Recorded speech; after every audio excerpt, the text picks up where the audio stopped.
આજે પરમ પૂજ્ય શ્રી જલારામ બાપાની 226મી જન્મ જયંતિના પાવન અવસરે જલારામ માનવ સેવા ટ્રસ્ટ આણંદ દ્વારા ભવ્ય અને ધાર્મિક વાતાવરણમાં ઉજવણી યોજાઈ હતી. આઝાદ મેદાન સ્થિત શ્રી જલારામ બાપાના મંદિર ખાતે વહેલી સવારે જ ભક્તો ઉમટી પડ્યા હતા.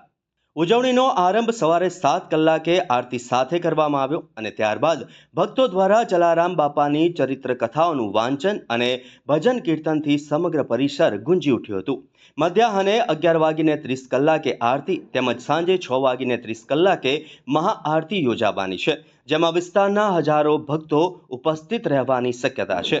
દિવસભર મંદિરે ભક્તો માટે પ્રસાદીનું વિતરણ કરવામાં આવી રહ્યું છે, જેમાં કચોરી, ખમણ અને બુંદી ગાંઠિયા જેવી સ્વાદિષ્ટ પ્રસાદી ભક્તોને અર્પણ કરવામાં આવી રહી છે.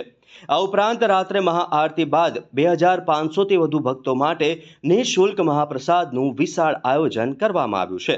આ અવસરે જલારામ માનવ સેવા ટ્રસ્ટના સેવકો અને સ્વયંસેવકો દ્વારા વ્યવસ્થાપન માટે વિશેષ તૈયારીઓ કરવામાં આવી હતી.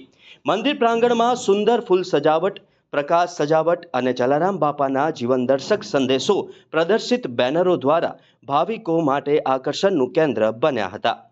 સ્થાનિક ભક્તો ઉપરાંત આસપાસના ગામડાઓમાંથી પણ મોટી સંખ્યામાં શ્રદ્ધાળુઓની હાજરી આપી હતી.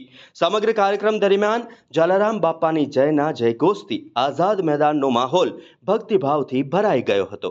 પરમ પૂજ્ય જલારામ બાપાની 226મી જન્મ જયંતિ જલારામ માનવ સેવા ટ્રસ્ટ આઝાદ મેદાન આણંદ દ્વારા ખૂબ જ ધામધૂમપૂર્વક ઉજવવામાં આવે છે, જેમાં સવારે 7 કલાકે આરતીનું આયોજન હતું. ત્યારબાદ અમે ભાવિક ભક્તોને ખસ્તા કચોરીનો પ્રસાદ વિતરણ કરેલ છે. ત્યારબાદ 11:30 આરતી રાખેલ છે, સાંજે 6:30 આરતી રાખેલ છે, 6:45 આરતી રાખેલ છે. સાંજે મહાપ્રસાદનું આયોજન કરેલ છે, જેમાં 2500 જેટલા વ્યક્તિઓનું નિઃશુલ્ક ભોજન વ્યવસ્થા અમે કરીએ છીએ.